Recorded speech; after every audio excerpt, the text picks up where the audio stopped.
Well, good afternoon, ladies and gentlemen. A very, very warm welcome to you all. It's my pleasure as Chancellor to formally declare this degree congregation open.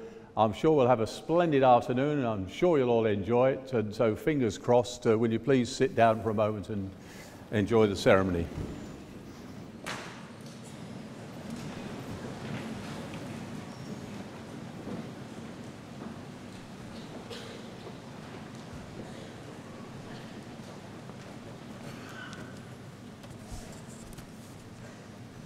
Honoured guests, parents, families, and of course graduating students. Today is a very special day, one of the most memorable of your lives. And as President and Vice-Chancellor, I'm delighted to welcome you to this degree congregation. We're together to celebrate years of hard work, which have culminated in you receiving your degree. This is no mean feat. You should be proud that you've graduated from one of the country's best universities. It's a very special day for you, and my part in this is relatively small.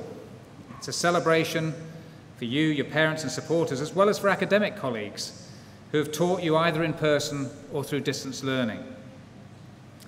As I was preparing what I might say today, I spoke to a few colleagues, asked them what I should include, and all I was given was a list of don'ts. Don't make it too long, don't make it too short, and don't ask for any more money. Hence, I decided in my short, you'll be pleased to hear, address, I would simply give you a couple of truths, say a little bit about your degree, and then give 3 notes of thanks. The first truth is that you cannot comprehend how proud your parents are to be here today. Yes, of course you know they're proud, but that depth of feeling will only become obvious to you once your role is reversed, and you're sitting out there celebrating your own children stepping up to receive their degrees. It really is a momentous day, the culmination of years of education, the beginning of new careers, global travels, or for some further education. It marks the end of years of hard work and the beginning of the next phase of your lives. The second truth is you cannot yet appreciate the importance of your education, the skills you've acquired, and the ability it's given you to question, critique, debate, influence, and innovate. University education is not about regurgitating facts, it's about challenging them, about solving problems, and about seeking to use these skills to go on to make a difference. Yes, you have the ability to answer exam questions, you'll have some letters after your name, you'll earn larger salaries as a result of all of this, but much more importantly, you'll walk out of here equipped to face up to a range of challenges. We live in testing times. Economic instability, cuts to public services, climate change, an ageing population, conflict in many parts of the world. And it's your generation who's going to have to help us deal with these challenges. We hope that the knowledge and skills you've acquired here at Leicester will equip you to do this effectively. Not the detailed knowledge that you scribbled down furiously in those exams, let's be honest, much of which you've already forgotten, but the ways of thinking, the thirst for innovative understanding, the desire to improve the lot of those around you. It's important in today's difficult times that we recognise the value of higher education in the UK and the specific contribution that this university makes. Universities as a whole contribute around £70 billion into economic growth in the UK every year. Universities are the 3rd biggest export trade in the United Kingdom. We generate more income through training international students than the aircraft or pharmaceutical industries. And over 80% of new jobs created in the UK by 2020 will be in occupations with high percentages of graduates. Specifically for our university, of course we're in the top 1% of universities worldwide, but we also put around £750 million into the local economy every year. 6 months after graduation, around a quarter of you will still be in the city. And for every 100 people we employ at the university, and we employ thousands, there are 120 jobs created in the local economy around us. So we can be very proud of our achievements as a university and also as a higher education sector more broadly. Of course, providing world-class education is a major part of what we do, and it's the reason that we're all here today to celebrate this. But Leicester also has a very strong reputation for research. This was highlighted with the award of a Queen's Anniversary Prize for Higher and Further Education in 2014. These are biennial awards and a highly prestigious part of the UK's national honours system. A prize winner must be able to demonstrate outstanding work at world-class level in order to receive such an award, and this is the third time in 2 decades that the university has been a recipient. Previously, we've won awards in physics and genetics, and this time, perhaps unsurprisingly, the award has been given for the discovery of Richard III, a project that the Guardian newspaper called one of the most successful UK university media operations ever. A wonderful detective story which involves scientists from many disciplines not only finding the bones in the first place, but using DNA and genealogy to prove they really were the bones of a king who ruled 500 years ago. And some of you may have seen the scoop in the Independent newspaper that the University of Leicester will be changing its name to King Richard University, that the student bar will be renamed Carnage at Bosworth, and that a university source was quoted as stating, "Our research shows that up to 10% of people in some countries aren't aware that it was the University of Leicester which found the skeleton of Richard III. And changing the name of the university is the natural next step." Of course, the attentive readers amongst you will have seen that this was published on April the 1st. And whilst Richard III has been so very prominent, there are numerous other examples of world-class research that come across my desk on a daily basis. Just a few recent examples: a cure for malaria. Scientists working in our toxicology unit have come up with a set of drugs which kill the malaria parasite, potentially providing a cure for this devastating illness. A mission to Mercury, an instrument designed and built here at Leicester, which will help us unlock the secrets of Mercury's surface, has recently been shipped from our Space Research Centre to the European Space Agency, and it'll be launched in 2017. And a lung cancer breath test. Our respiratory experts are trialling a potentially groundbreaking breath test, which will allow us to detect lung cancer in its early stages. It's not invasive, it costs relatively little, and it could double detection by 2020, saving up to 10,000 lives and £250 million of NHS money. The list could go on and on. You'll be pleased to hear, though, that I'm getting near to the end of my address, but I did say that I wanted to give 3 notes of thanks. First, as I noted at the start of my speech, your family will be incredibly proud of you today, and their support and encouragement has been a huge factor in your university experience. It's that moral and emotional support that they provide that really helps make a difference for very many of our students. Second, we should also give thanks to all the university staff who've supported, cajoled and encouraged you through these years. Universities really are only as good as their staff, and it's been a privilege for our staff to educate you. Our academic colleagues are passionate about teaching. They love to engage with students and help you learn new ways of thinking about the world around you. But as I mentioned above, they're also researchers. They're creators of knowledge, as well as people trusted to pass that knowledge on. And it's when this leading-edge research is integrated into teaching that they have the ability to really inspire. But finally, it's also important to thank you, the students, who play a vital role in helping us learn more about the subjects that we love. Through engaging with bright students, academics think deeply about the stories they're telling, refining their ideas about how the world around us works or doesn't. So thanks to you for giving us the privilege of educating you over the last few years. We hope, of course, that you'll stay in touch. 6 months from now, you'll receive a survey and we'll be interested to know how you're getting on. If you're currently looking for further study or employment, please remember that as a Leicester graduate, you'll continue to have free access to our award-winning career development service, who offer a range of specialist support and can help you take that next step. One of the ways is through something called Graduate Gateways, and you can learn a lot more about that on our website if you're interested. If you're joining now, or perhaps continuing, as the alumni of a successful institution. And our alumni office will, of course, engage with you as ambassadors for the university and keep you in touch with our latest developments. We hope that you're very proud of your own achievements today, and we hope that you're also very proud of this institution. Education and the wisdom it imparts really is valuable beyond the simple financial reward. You must realise that while you're graduating from Leicester, your education should and will continue. It's far from over. We have simply helped guide you along this path for a few years, and you, like us up here on stage, still have much to learn. I congratulate you on the degrees you've obtained. I wish you an enjoyable day, and on behalf of the whole university, I wish you every success in your future lives and careers. Thank you very much and congratulations.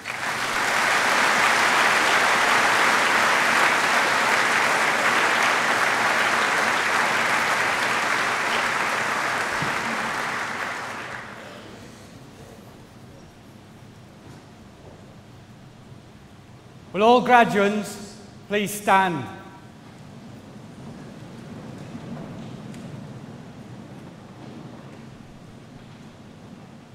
Now, ladies and gentlemen, on the authority of the Senate, I admit candidates both present and those absent to the several degrees for which they are presented. Now, will you please sit down until we ask you please to come up on the stage.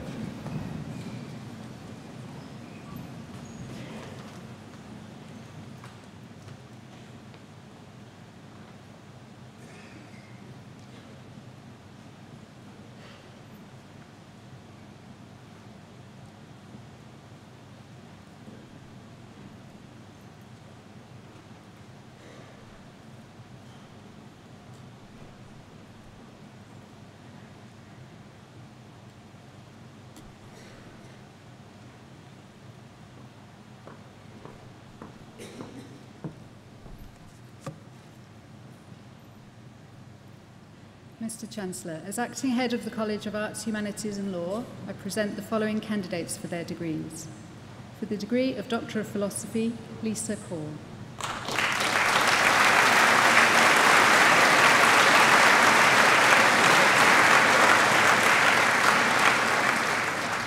Jonathan Duck.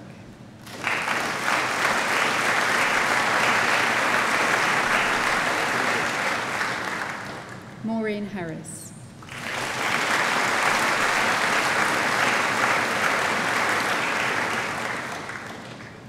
Richard Harrison.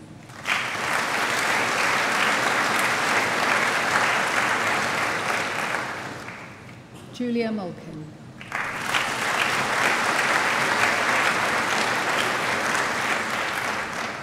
Stephen Murray.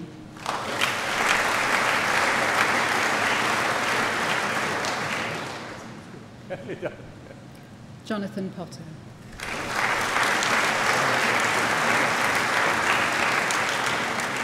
For the degree of Master of Arts in English Local History, winner of the Alfred Pomerantz Prize and the Margaret Spufford Prize, Nicola Blacklaws.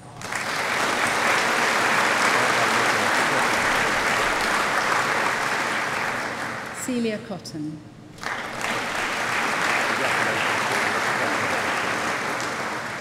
Jack Riley.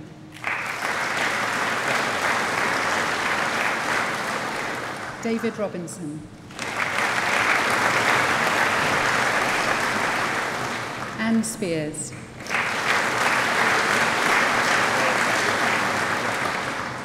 Jamie Taylor.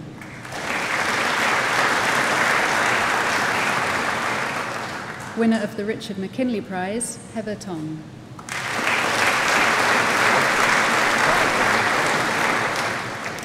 For the degree of Bachelor of Arts in American Studies, Jessica Atto.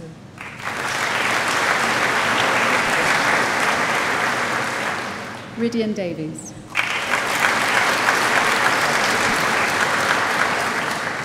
Jack Hopkins. Stefan Magabio.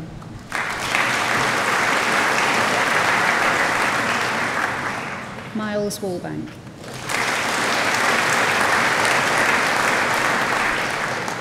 For the degree of Bachelor of Arts in American Studies with a year abroad, Sharon Anyan.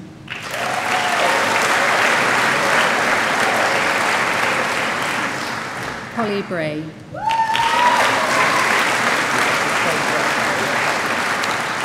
Alexandra Burton.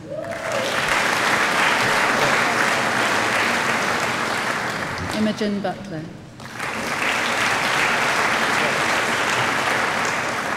Alexander Clark. Matthew Comer.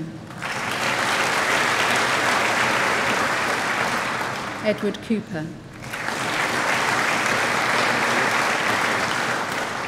Emma Holland.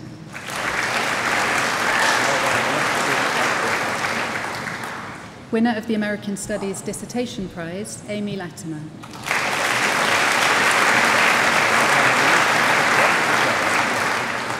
Adam MacLeod. Siobhan Morris.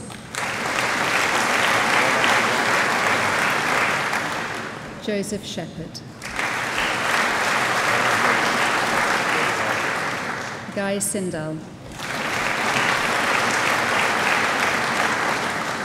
Shanice Williams. Winner of the American Studies Prize and the American Studies Second Year Prize, Brian Wilson.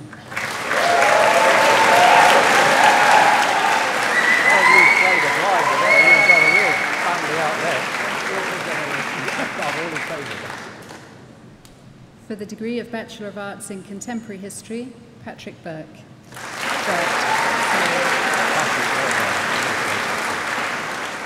Winner of the F and M Kesner Prize, Simon Clark.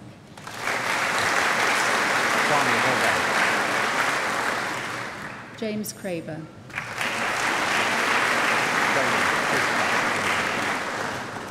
Winner of the Derek Paul Downey Memorial Prize, Alexander Dell.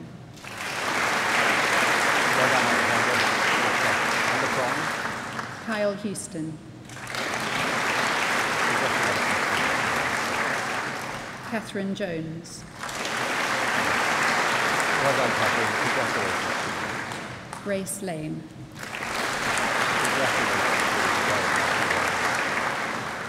Emily Mardling. Well done, Emily. Emma McCormack. Well done, Emma. Nicholas Palmer. Well done, Nicholas. Matthew Poole. Well done, Matthew. Oliver Tapskirt.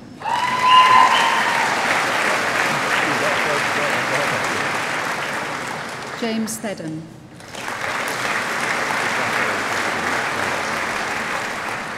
Jago Wilson.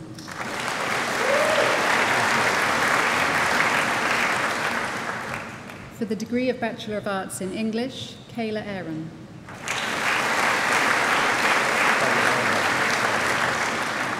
Emily Adam.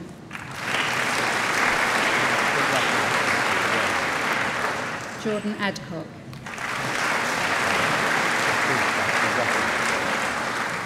Matthew Allen.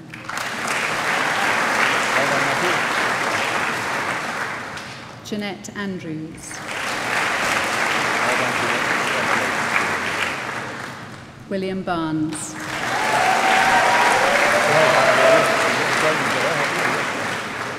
Danielle Barrett. Lucy K. Brownson.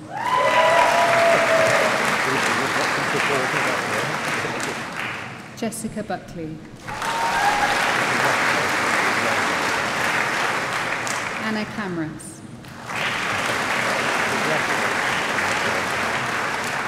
Isabel Serby.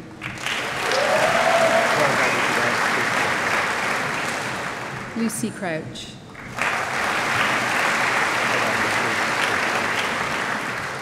Daisy Crump.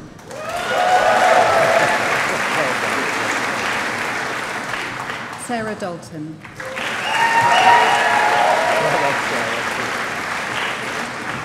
Dominic Ditchen.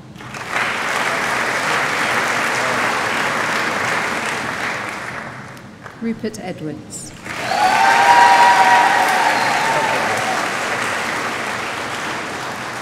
Catherine Catherine Ellis.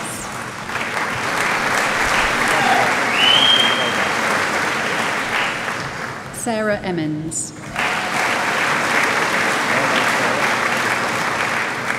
Ashley Evans.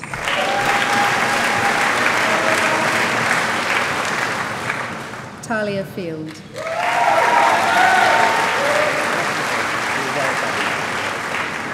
Bethany Fox.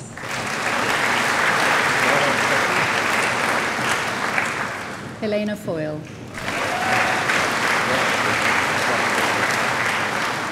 Natalie Gannon.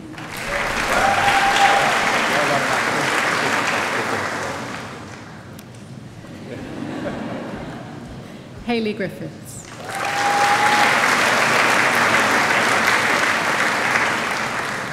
Lauren Grimes.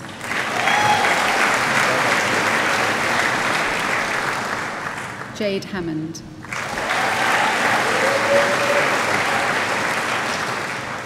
Christopher Hyam.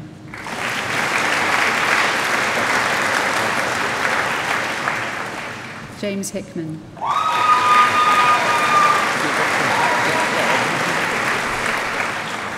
Shazina Hingora.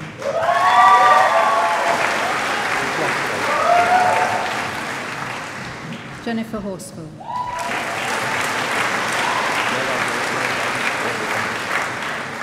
Stephanie Humes.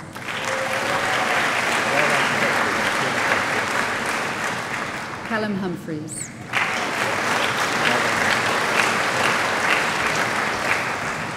Alexander Hewson.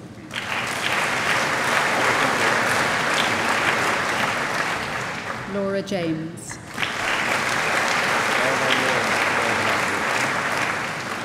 Oliver Jarvis.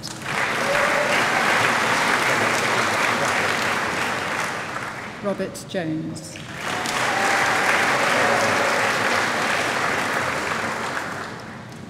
Winner of the Jean and Arthur Humphreys Prize and the Waddington Prize, Hayley Kelleher.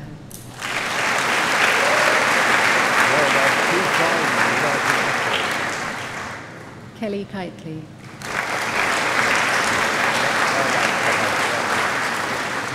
Anna Majuro.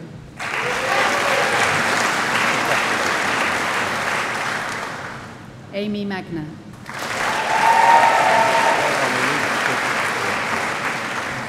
Adam Mamaniat.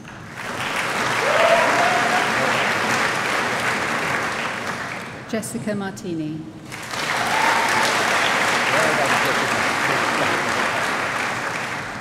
Lauren Merritt.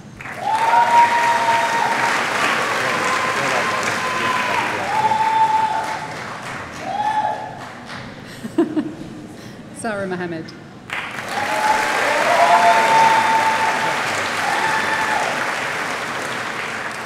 Ifra Makri. You've got some friends out there. From Nagoyan.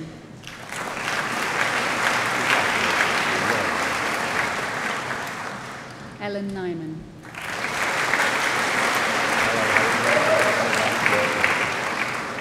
Neve O'Connor.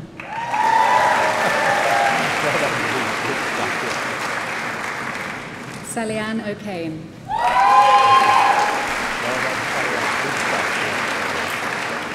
Manisha Patel.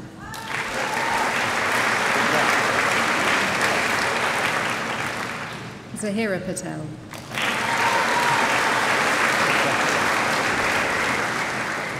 Emily Peddle.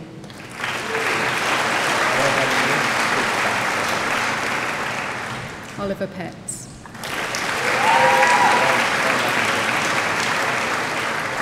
Melissa Reeve Rawlings.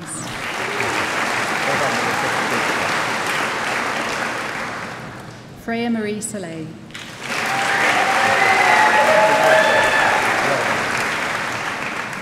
Devinda Sandhu.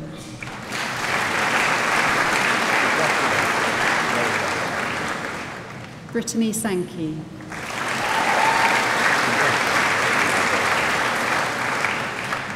Benjamin Seago.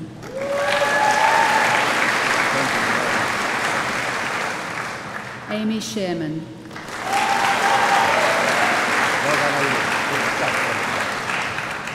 Jasmine Short.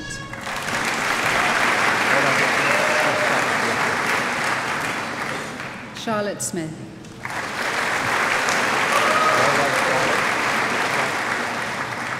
Jade Soper.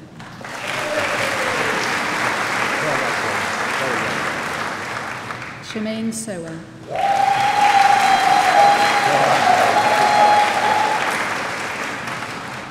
Lauren Swain.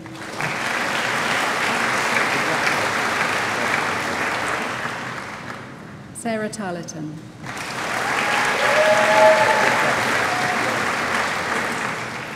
Jessica Taylor.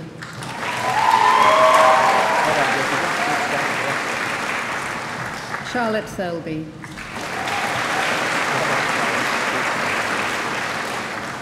William Towler.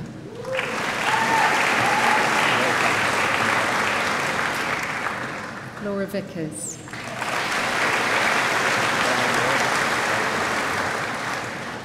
Catherine Ward.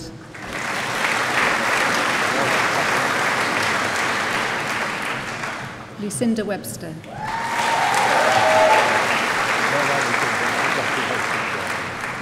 Charlie Whitton.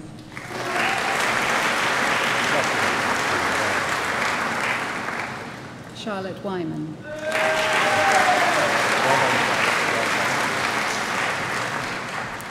For the degree of Bachelor of Arts in English with a year abroad, Bethany Calder.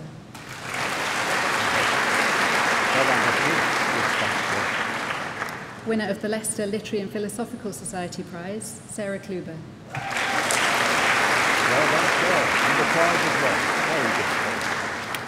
Megan Cook.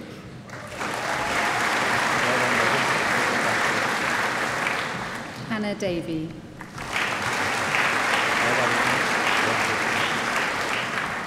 William Ferguson.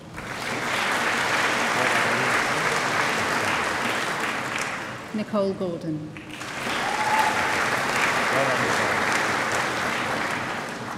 Winner of the College of Arts, Humanities and Law Prize, the Leicester Literary and Philosophical Society Prize, the Dr. Wallace Henry Prize, and the Waddington Prize, Catherine Hutchinson. Well done, Catherine. You get a cheer. All those prizes. Well done. Winner of the Waddington Prize, Victoria Mansfield. Well done, Victoria. And the prize. Yes.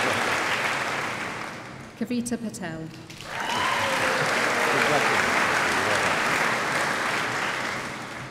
Hannah Stewart. Well done, Hannah. Thomas Williams.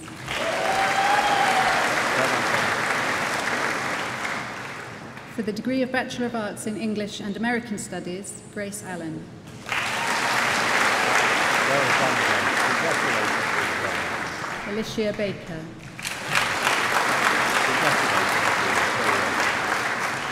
Nieran Braich.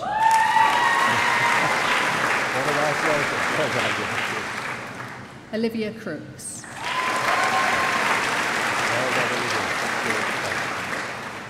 Daniela Marsh.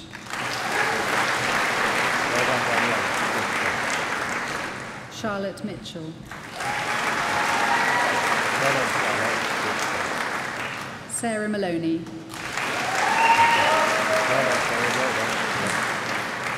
Laura Sampson.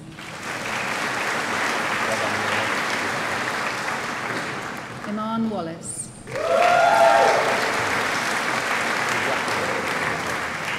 Issa Yaya.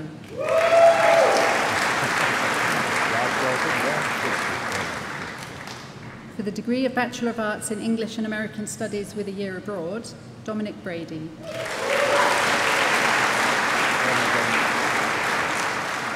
Meg Brankowski.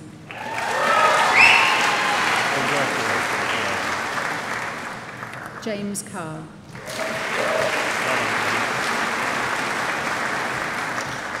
Adam Cotton.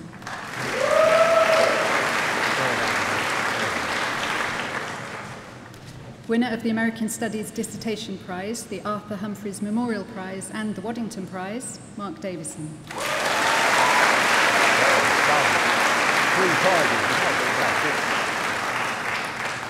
Charlotte Fordry.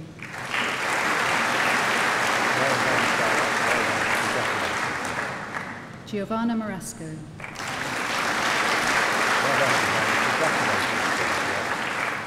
Kia Osborne.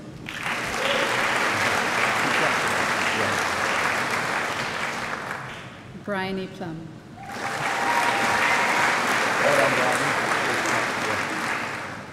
Phoebe Rees.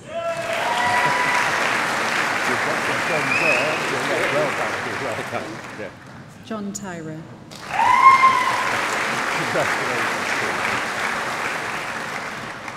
Charlotte Whiteley.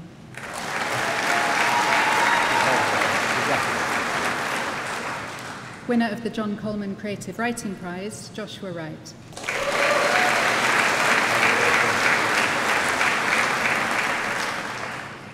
For the degree of Bachelor of Arts in English and History, Matthew Bloxham.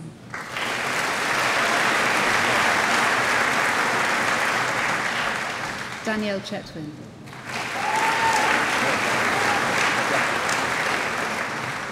Jack Coopy.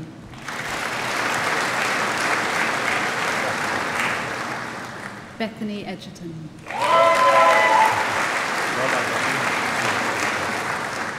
Lucy Goddard Mason.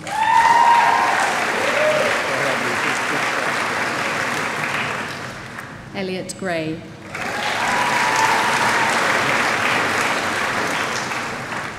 Connor Heslin.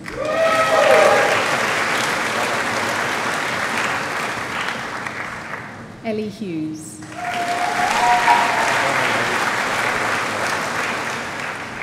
Charmaine Hull.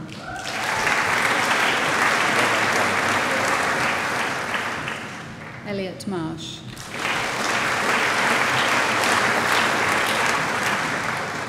Bradley Marshall.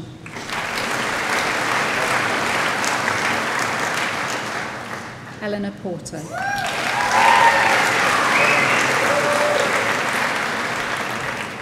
Katie Ricketts.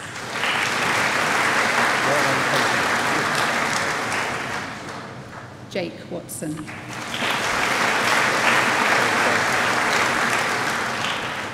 For the degree of Bachelor of Arts in English and History with a year abroad, Isabel Boston.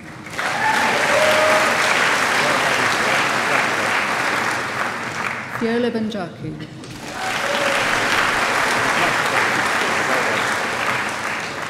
Grace Jasper.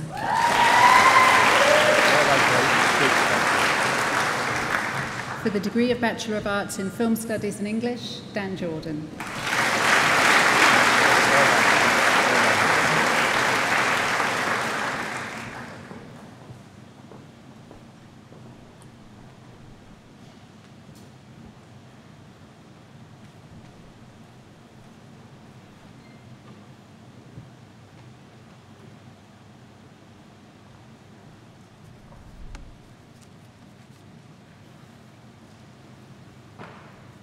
Jane Esuantsiwa Goldsmith is a leading activist and advocate for women's human rights worldwide.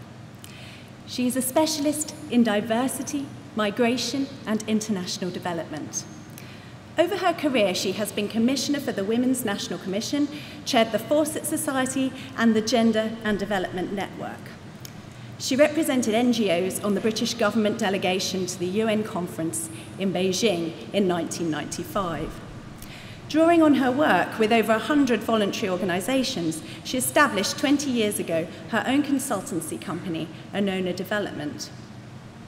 Recently, Jane worked with WaterAid on a strategy to exceed the Millennium Development Goals on water, sanitation and hygiene.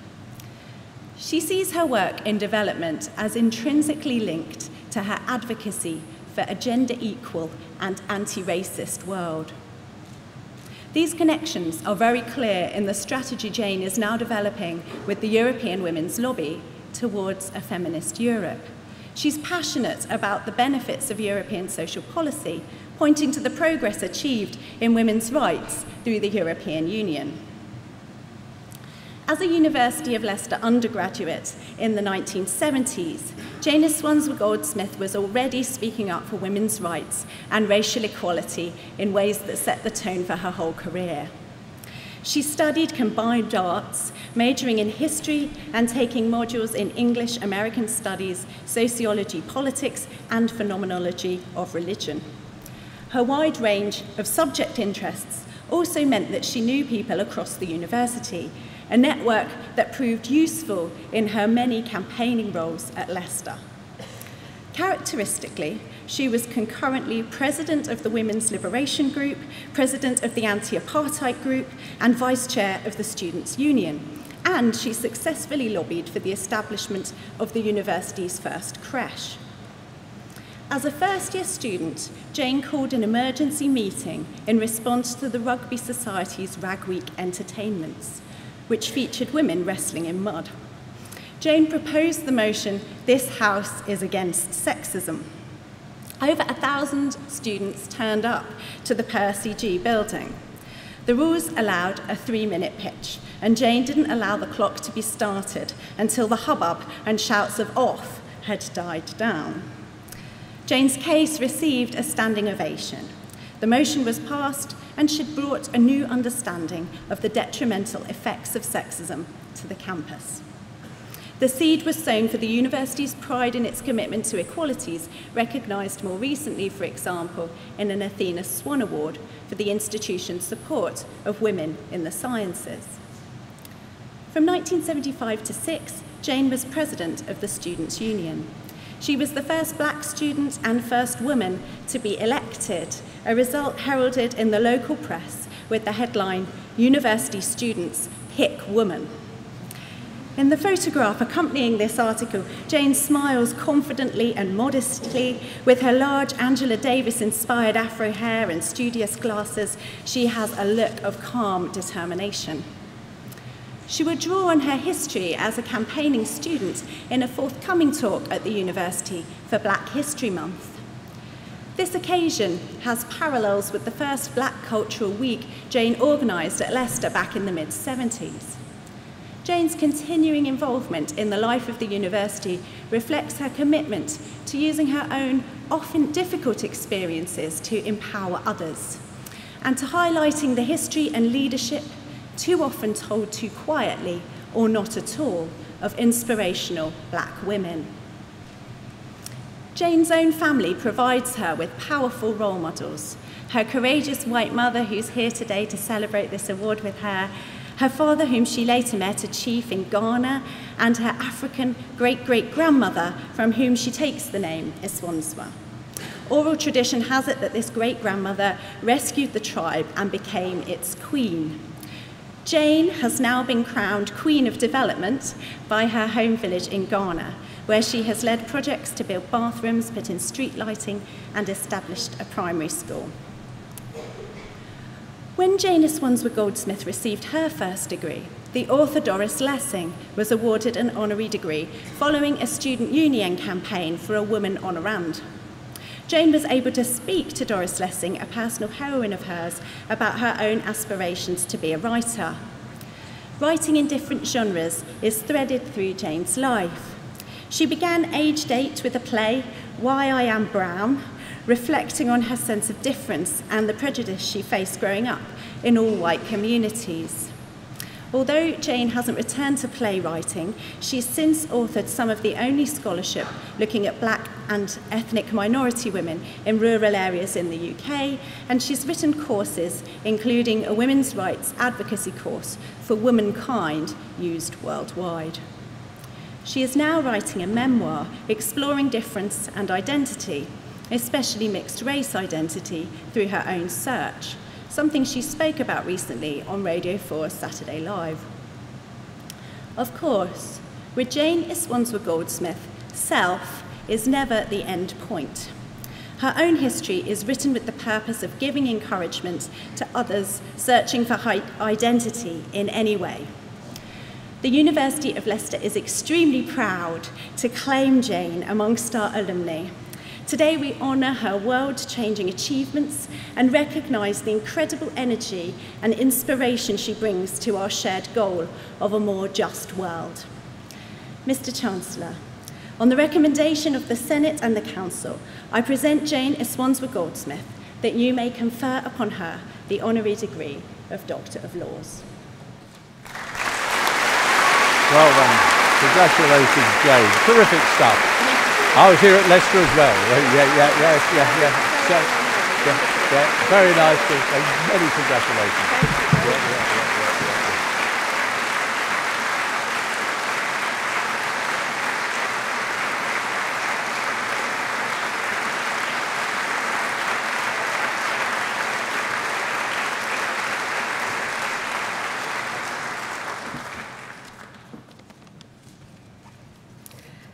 Mr. Chancellor, Vice-Chancellor, everybody, I'd like to thank Dr. Holly Furneaux for her wonderful oration.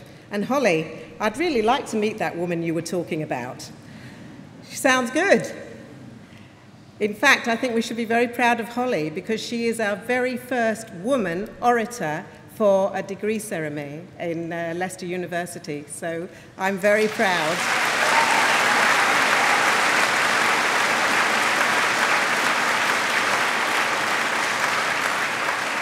Very proud to be part of an all-woman team up here. But to tell you the truth, when I first got that grand letter offering me this honorary award, I was utterly surprised and astounded and delighted. Who, me? And the second was, so they must have forgotten all about the sit-ins and the occupations that I organised in the 70s then. All forgiven. Holly says I look studious and calm in my photo for the Leicester Merc, but really I was anything but. Back then, I was a rebel. And I still am. I was often being told off by my tutors for spending far too much time in the Students' Union rather than concentrating on getting a good degree. But the Students' Union is where I got my political education, which has lasted me a lifetime. And exactly 40 years ago today, I was crossing this very same platform, receiving my first degree just like you, and never imagining I would be here 40 years on. And I never imagined that they would actually name a dinosaur after me at the university. If you go into the Bennett building, you will meet Jane, the T-Rex. And I think they named her after me because we share many family resemblances. We both have good bones, for example, and if you look very carefully, we've both got exactly the same smile. I was very privileged, actually, to meet my 21-year-old self recently. I mentioned to the university library, as Holly said, that I'm writing a memoir. And did they have any stuff from the 70s for my research? And lo and behold, they had stacks of it. There I was in Ripple Mag, in Leicester Merc, in the minutes of student union meetings, articles, speeches, leaflets I'd written, all about feminism, liberation, race equality, international solidarity. Completely and recognisably me, my voice, along with all my old fellow activists in all these pictures, my friends, frenemies, ex-lovers, a bit embarrassing, that meant the most to me. And what struck me, apart from the sheer joy and emotion of meeting myself again, age 21, was that inside I hadn't changed much in all those years. Maybe on the outside, yes, but all the themes, values and passions that I developed here at Leicester for my future life and career were already sown here. And I think Leicester has that culture that nurtures those ideals and helps them grow. As the Vice-Chancellor said, it's not just about what you learn for exams, it's what you learn inside that really matters. And it's true, I've been lucky enough to have a career working on exactly all the things that mean the most to me. Some of my best gigs were strategic planning with 120 Dalits. And as you know, Dalits from all over India are some of the poorest and most disadvantaged and discriminated people in the world. There I was in this Buddhist temple with 150 Dalits, right next to a statue of a 30-foot-high golden statue of the Buddha. And there I put my flip chart next to it. It was a tremendous moment. And another time, I was dancing on the edge of the Kalahari Desert with a whole bunch of women activists who were working on violence against women. And they can dance, I tell you, even though they're in the most difficult situations. I have the privilege of working with people who are achieving extraordinary things against injustice. and still are full of energy and hope.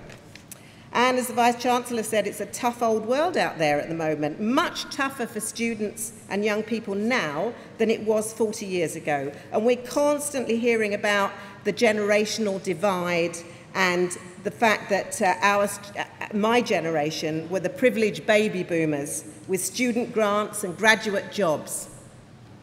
But we were also full of ideas in our generation and full of ideals about making the world a better place.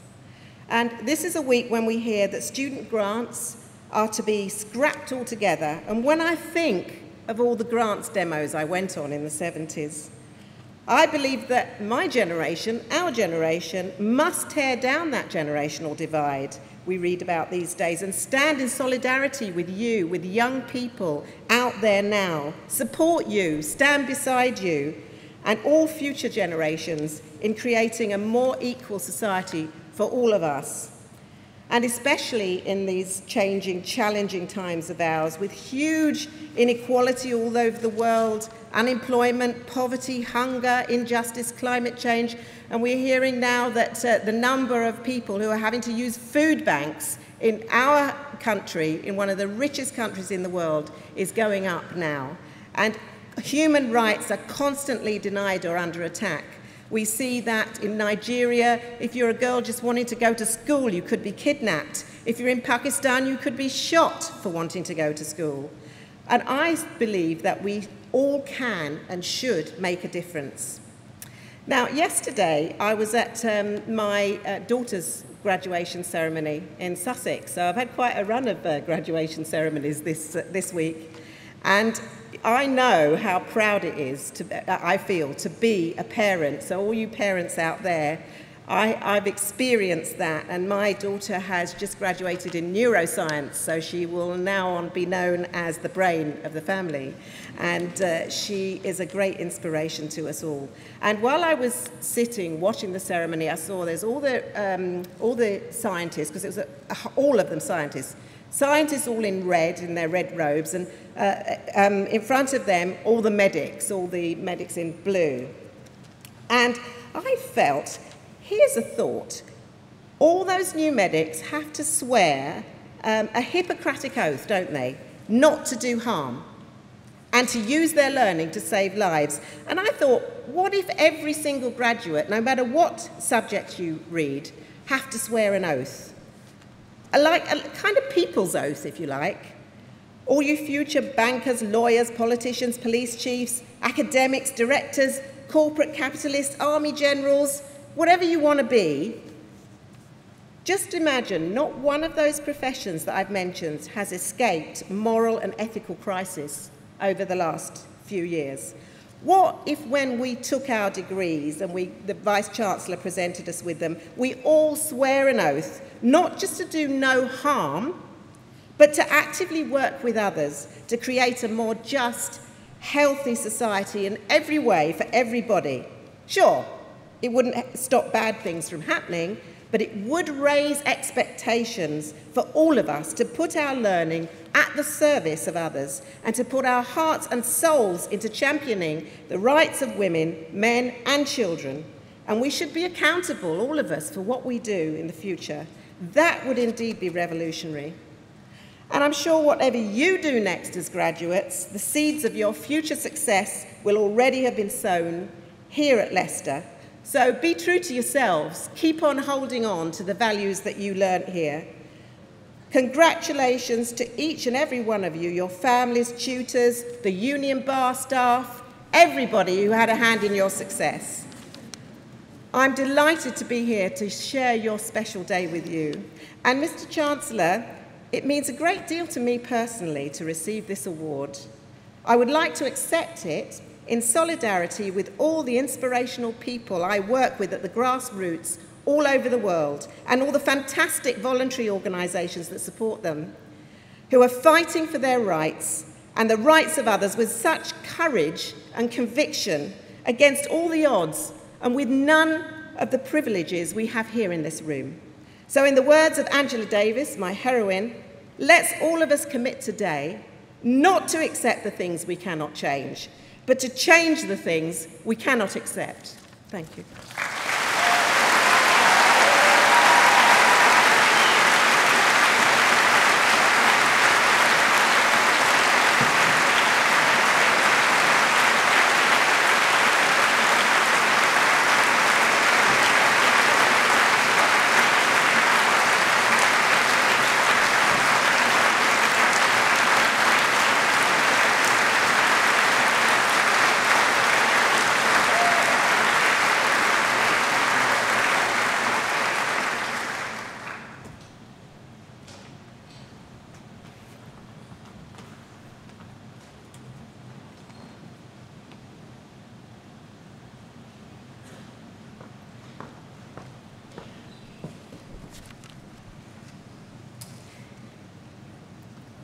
Mr. President and Vice-Chancellor, for the degree of Bachelor of Arts in History, Daniel Ackroyd.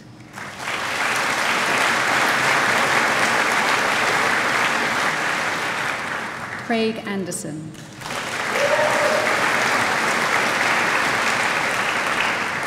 Amy Bailey.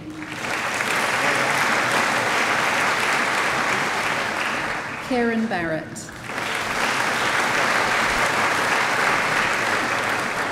Hannah Barton. Rebecca Bleeden. Caitlin Brown.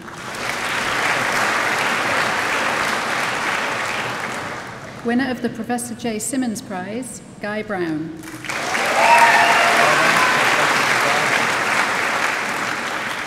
Ashley Burgess.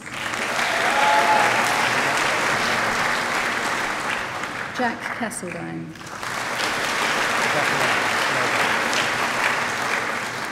Luke Charalambos.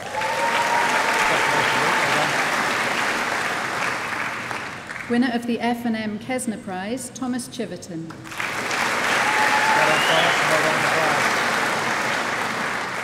Toby Condy.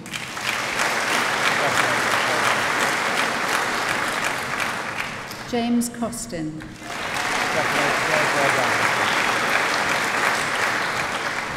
Alex Cottrell.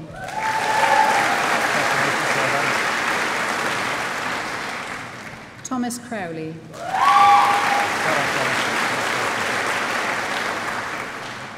Samantha Daisley.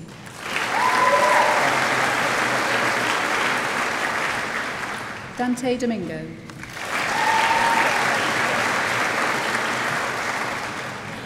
David Dutton.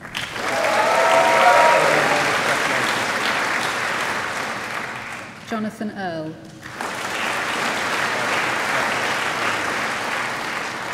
George Flynn. Viren Gill.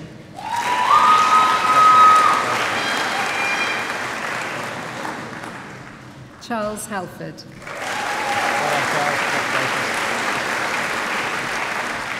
Eleanor Hall.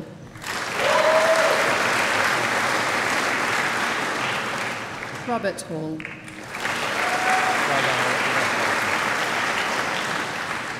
Jamie Harris.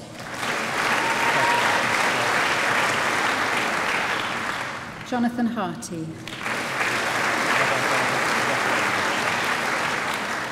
Billy Holdsworth. Ethan Hoskin.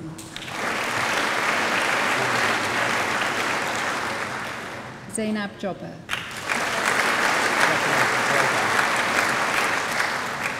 Winner of the J.H. Plum Prize, the Professor J. Simmons Prize and the Arthur Poole Memorial Prize, Ellen Johnson.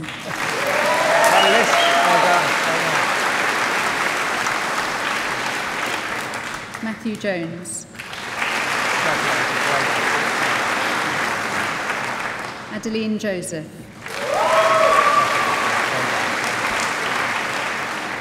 Grace Carrach Wood.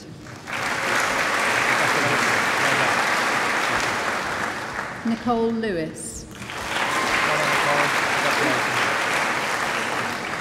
Zara Lindsay. Erin May.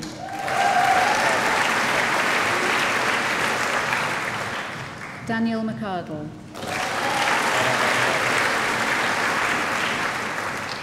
Katie McPherson.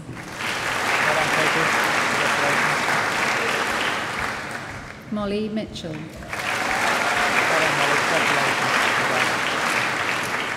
Craig Mitchell Powell.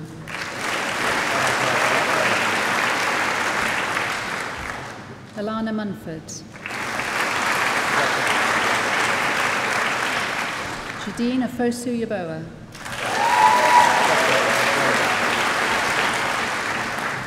Lucas Osman Mackenzie.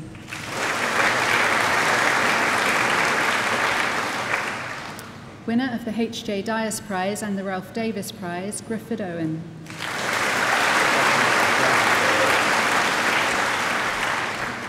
Sophie Pickstock.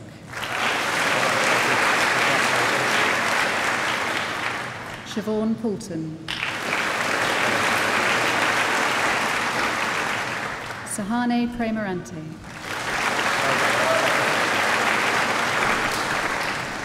Stephen Ragdale.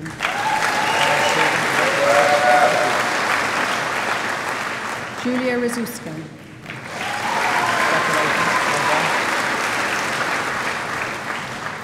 Alexandra Reynolds.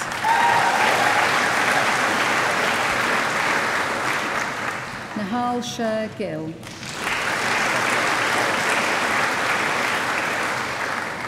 Emma Smith.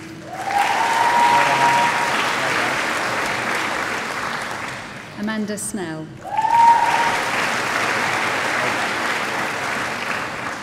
Daniel Stanley.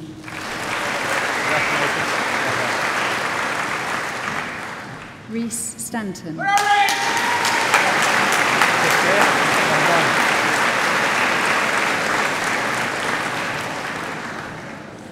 James Taylor.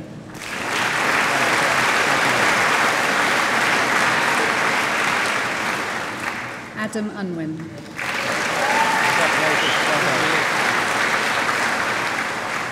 Emily Walden.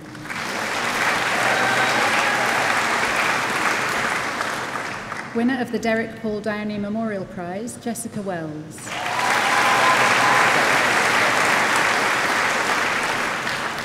Kirsty Whitehall.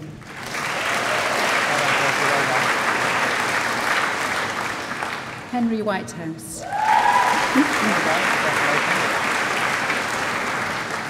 Theodore Williams.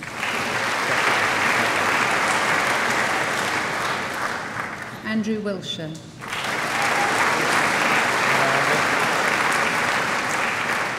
Mawarid Zayed.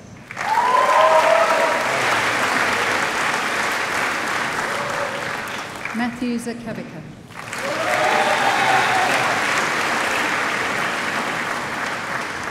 For the degree of Bachelor of Arts in History with a year abroad, Alexander Adams.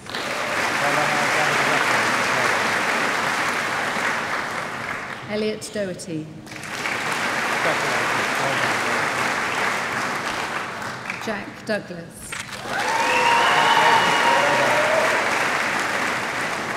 Winner of the Professor J. Simmons Prize, Cedric Huey.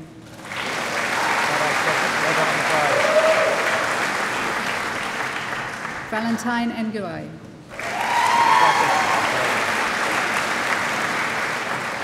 Sophie Waldron.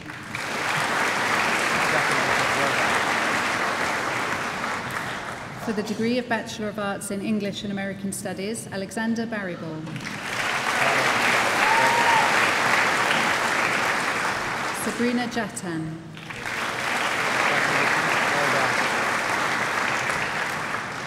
Joseph Leggett.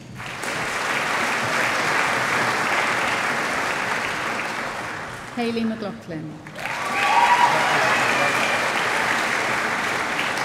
Jagan Underwood.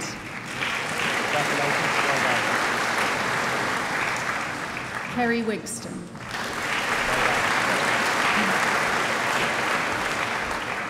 For the degree of Bachelor of Arts in History and American Studies with a year abroad, Rory Booth.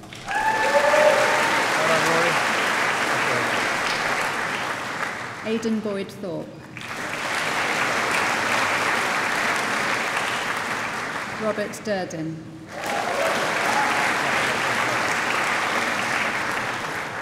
Grace King.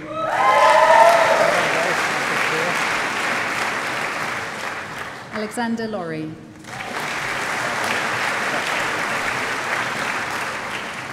Jonathan Lynch.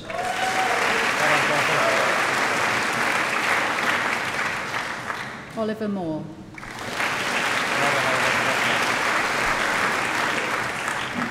Georgia Robinson.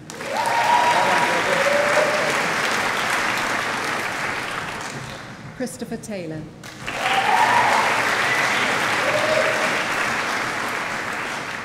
For the degree of Bachelor of Arts in History and Archaeology, Amy Hetherington.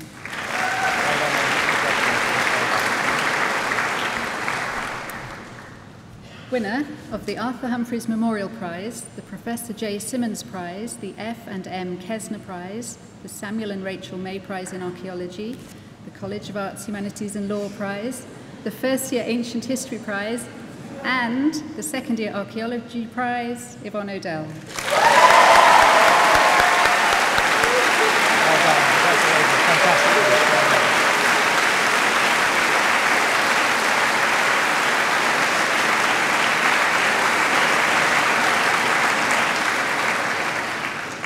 Elena Wadilov.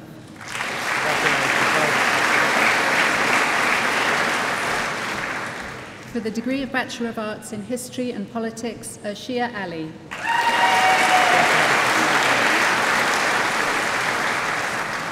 Usman Ali.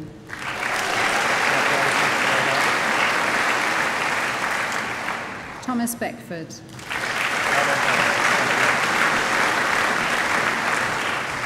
Aaron Bambra.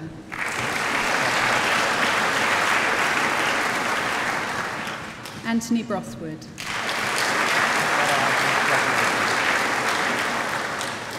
Alexander Cashman.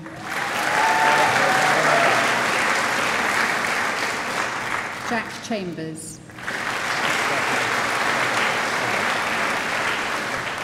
Luciano Delamuro.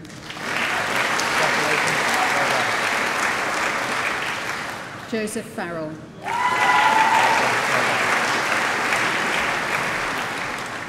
Harry Fox.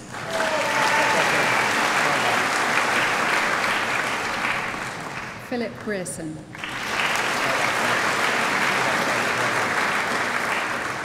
Charlotte Griffin.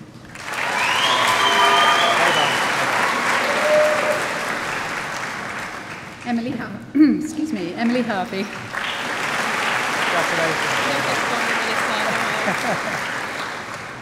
Ross Holden. Saidu Kamara.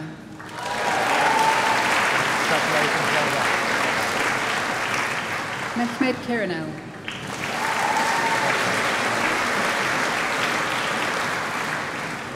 Patrick Milnes.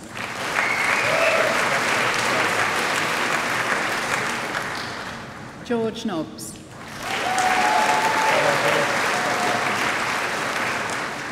George Ogilvie.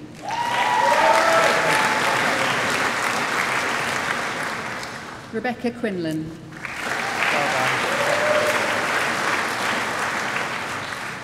Andrew Radford.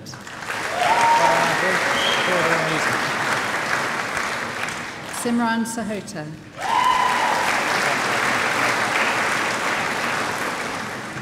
Rhiannon Sanders.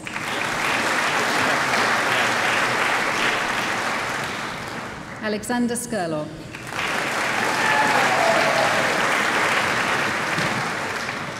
James Skelton.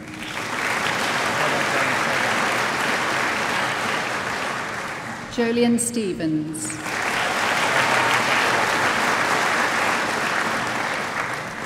Jacob Walden.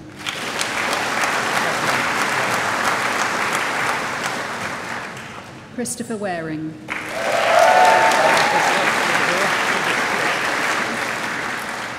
For the degree of Bachelor of Arts in History and Politics with a Year Abroad, Bashir Ashado.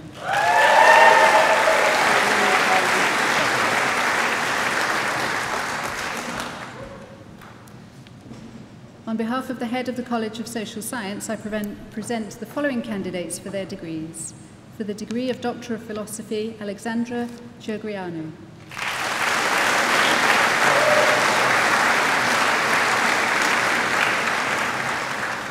Stephen Taylor.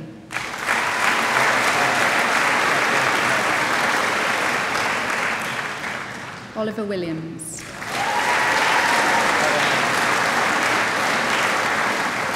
Bolat Yeskaroli.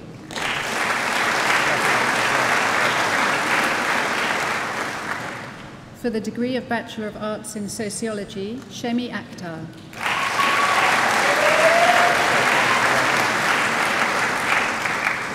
Tamima Akhtar.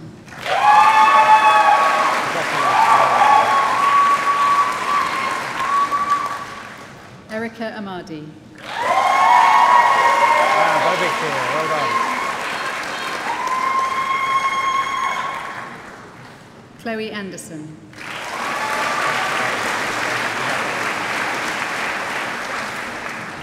Alfred Azare.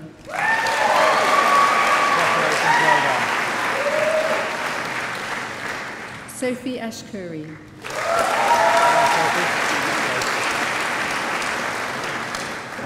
Hannah Bastock.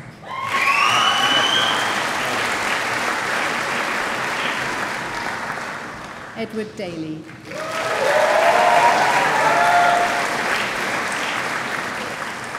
Janelle Day.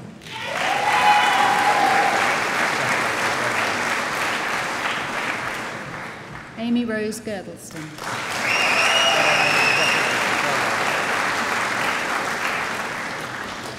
Lauren Hakney.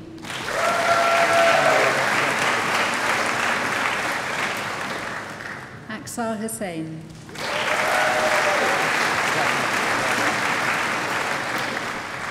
Billy Hyatt.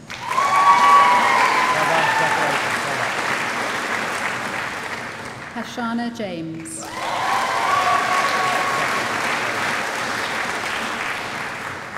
Laura Kalanzi.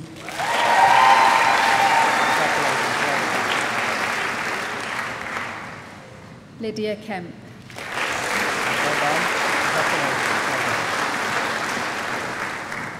Marianne Kenny.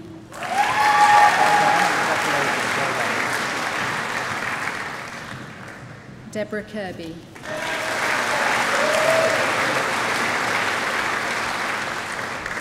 Winner of the Sociology Best Performance Prize, Soraya Maki.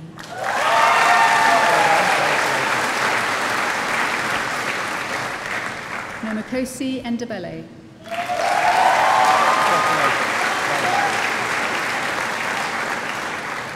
Miho Aguri.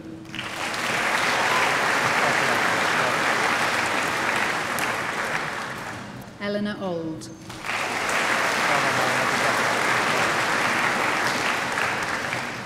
Jack Peach.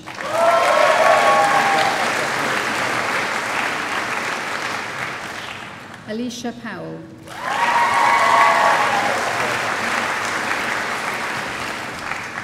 Winner of the Sociology Best Performance Prize, Jessica Rainbow.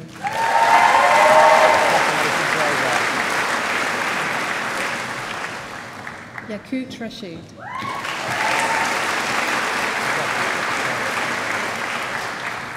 Winner of the Ilya Neustadt Progression Prize, Hannah Reynolds.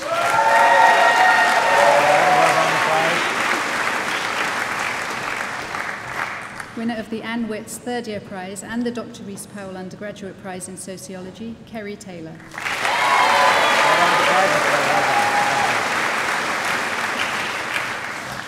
Shannon Thorpe.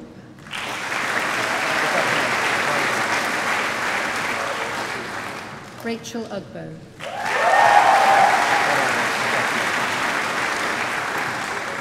Jamila Jasmine.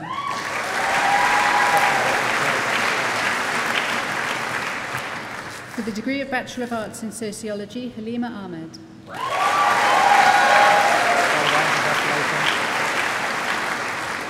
Rajinder Dayal.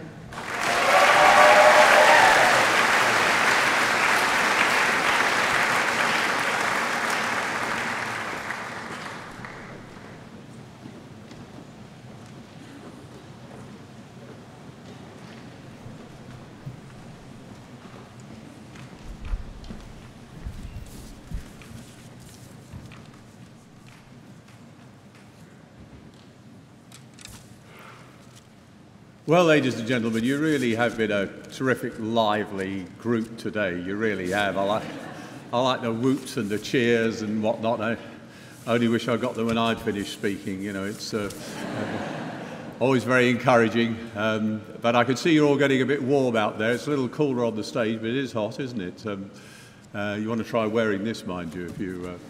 but don't worry, I never speak for longer than half an hour, so there's... but I can't let it go without just saying a word, first of all, about Jane's address. I so much enjoyed that. I was in favour of her before she started, because like her, I was a student here once upon a time, and like you, was sitting here waiting to shake hands with some character I'd never seen in my life before. And the surprise you feel when you get asked to come along and do these things. But Jane, that was a terrific speech, I thought. I really did.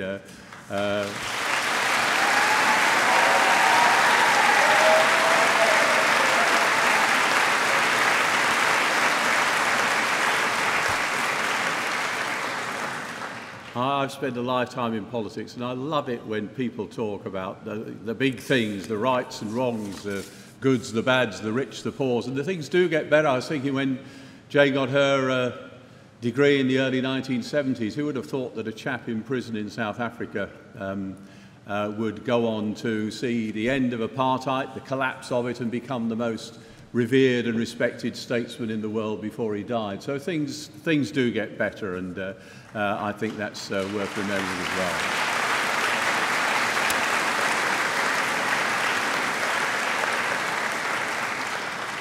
But this is first and foremost a celebration for all of you and for all your achievements. And it's the culmination of a journey for you, really, because I'm sure when you first arrived in Leicester, you, rather like me and most other students, were a bit nervous, a bit anxious about maybe the degree you'd chosen to do or even the university you'd come to.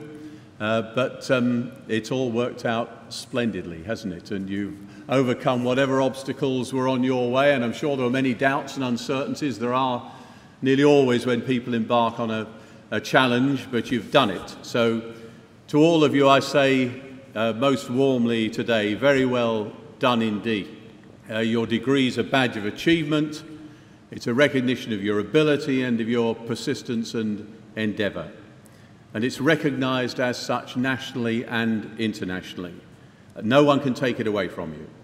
It'll always be there, and I'm sure giving you confidence in your abilities, in your capacity to face challenges and to succeed. So I hope and believe you have every reason to be proud of what you've achieved today and what has been signalled by you coming here and seeing your achievement displayed to the audience. But I hope as well you'll always feel proud of this, your university, our university, Leicester University. It's nearly 60 years since our university was established, and in that relatively short time it's gone from strength to strength, both in size and in the national and international reputation that it's got. And the great thing about it, I think, is that despite its huge growth from around 2,000 in the 1960s to well over 20,000 today, it's retained quite an intimacy and a friendship and a sense of community, which is very, very valuable when you're embarking on a challenging phase of your life. And it doesn't surprise me at all, as some of you may know, that we consistently show strong league table performances in teaching and in student satisfaction. We're a university which is enriched by students from around the world and from the widest range of backgrounds. And amongst leading universities, we score strongly on government inclusivity benchmarks for students from state schools, from parts of the country with historically low levels of university entrance, and from families where no one previously had ever attended a university. And they're badges of pride in my book. And as the Vice-Chancellor said, we are a famous university. So we certainly were this year with the King in the car park. There can be very few pieces of university research which have been so acknowledged worldwide, understood and engaged people worldwide, and which ended with a procession through the streets of Leicester with crowds cheering as the procession went through. I mean, we couldn't have done better if Leicester had won the cup. I mean, it's the kind of thing that doesn't happen very often. Mind you, it felt just as good this year as winning the cup was simply not being relegated. It was a pretty good feeling, that was. So I hope that when you come to move on from Leicester, you'll feel the same warm glow as I do whenever the work of the university, which we attended, is recognised and acclaimed. And I must say a word as well to the other part of this afternoon's audience, and it's nice to see a full audience once again, the friends, family and supporters of those of you who have graduated. Thank you not just for attending today's ceremony, but for the encouragement and support that you've given to our students over the years. You have every right to share a sense of pride in their success, and I hope that for you today has been both enjoyable and memorable. And let me say as well something which, as someone who's been involved in politics, as I've said, I think is a hugely important thing to wish anyone, and that's a very simple one, which is good luck. You know, some people do think, and they're probably right, that luck is a huge element in anyone's life and career. You never know quite where it will send you. And certainly, for example, at the general election early this year, on May the 7th, a matter of just a few votes, one way or the other, was the determination as to whether someone would be arriving at the Palace of Westminster in triumph with the television cameras and lights on, or whether they would be departing via the back door inconspicuously and desperately searching for another job. I mean, it's fine margins often between success and failure, and political biographies are full of unplanned turning points, of chance, of circumstance, of being in the right place at the right time. But I'm sure, although luck's a huge factor, I'm sure your degree that you've been awarded today will have shifted any odds substantially in your favour for whatever lies ahead. And just to put everything into perspective, I can't resist reminiscing to this extent that I have kept friends with 3 people that I met here 50 years ago, as I'm sure you will. Incidentally, I met my wife here 50 years ago. That's not bad. And 50th anniversary on Friday. Let's say, there we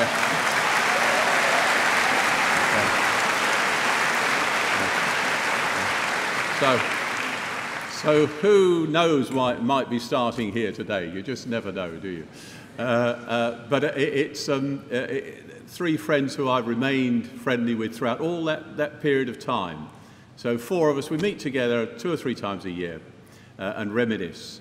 And I must tell you this as you're graduating, because it's too late for you to change your mind, that of the 4 of us, the one who by far has been the most successful financially is the one who failed his degree. So,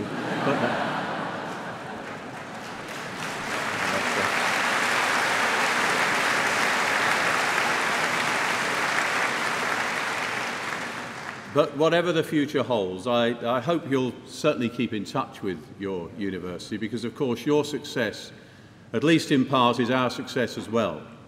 Your predecessors over more than half a century have contributed massively to making Leicester University the fine institution it is today, and I know that you will be adding to that list. So I wish you all the very best. Well done, thank you, and all well in the future.